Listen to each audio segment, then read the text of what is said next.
Friends, அஸ்ஸலாமு அலைக்கும். இன்றைக்கி ஒரு ஃப்ரிட்ஜ் டோரும் அப்புறம் ஃப்ரிட்ஜை எப்படி ஆர்கனைஸ் பண்ணலான்னு சொல்லிட்டு பார்க்கலாம் வாங்க. வேர்ல்பூலோட டபுள் டோர் ஃப்ரிட்ஜ் தான் இது. இங்கே ஃபஸ்ட்டு ட்ரேயில் ஒன்றுமே வைக்கல, அதுக்கும் கீழே ஆலிவ்ஸ் அண்ட் பன்னீர் தான் இருக்குது. மேலே ஐஸ்கிரீம்ஸ் இருக்குது. எப்போதுமே இருக்குமான்னு கேட்டால் இருக்காது, எப்போயாச்சும் தான் இருக்கும். அப்புறம் கண்டெய்னரில் சிக்கன் அண்ட் ப்ரான் தான் இருக்குது. கீழே சைடில் பார்த்தீங்கன்னா சாக்லேட்ஸ் அண்ட் பீனட் பட்டர் இருக்கும். தயிர், தேங்காய், இஞ்சி பூண்டு பேஸ்ட், அப்புறம் கீழே ஐஸ் தண்ணி தான் இருக்கும். ஃப்ரிட்ஜை ஆர்கனைஸ்டாக வச்சுக்கணுன்னா எந்த ஒரு மெஸ்ஸும் அந்த ட்ரேயில் படாமல் ஃபஸ்ட்டு ஷீட் போட்டு வச்சுக்கணும். இந்த ட்ரேயில் பிரெட்ஸ் அண்ட் பட்டர் தான் இருக்குது. அதுக்கும் கீழே உள்ள ட்ரேயில் ஜூஸ், அப்புறம் லெஃப்ட் ஓவர் திங்ஸ் தான் இருக்குது. கீழே பார்த்தீங்கன்னா பச்சை மிளகாய், எலுமிச்சை பழம், அப்புறம் கொத்தமல்லி எல்லாமே ஒரு பாக்ஸில் இருக்குது. இந்த மாதிரி பாக்ஸில் வைக்கிறதுனால இது கெட்டும் போகாது அண்ட் ஆல்சோ நம்மளுக்கு எடுக்கிறதுக்கும் ஈஸியாகவும் இருக்கும். அதே மாதிரி வெஜிடபிள்ஸும் பாக்ஸில் போட்டு வச்சிருந்தோன்னா அது சீக்கிரம் கெட்டும் போகாது.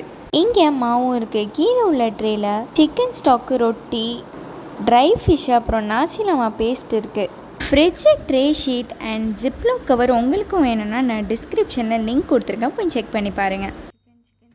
நாங்கள் எப்போதுமே வெஜிடபிள்ஸ் சந்தையில் தாங்க வாங்குவோம் அண்ட் சீக்கிரம் அது கெட்டும் போகாது. காரணம் என்னென்னா நாங்கள் அது ஜிப்லாக் பண்ணி வச்சுருவோம். இனிமேல் நம்மளோட சேனலில் குக்கிங் வீடியோஸ் தான் வரப்போகுது. என்னோடய வீடியோ உங்களுக்கு பிடிச்சிருந்துச்சுன்னா மறக்காமல் லைக், ஷேர் அண்ட் சப்ஸ்கிரைப் பண்ணிடுங்க அண்ட் மறக்காமல் பெல் ஐக்கானை ப்ரெஸ் பண்ணுங்கள்.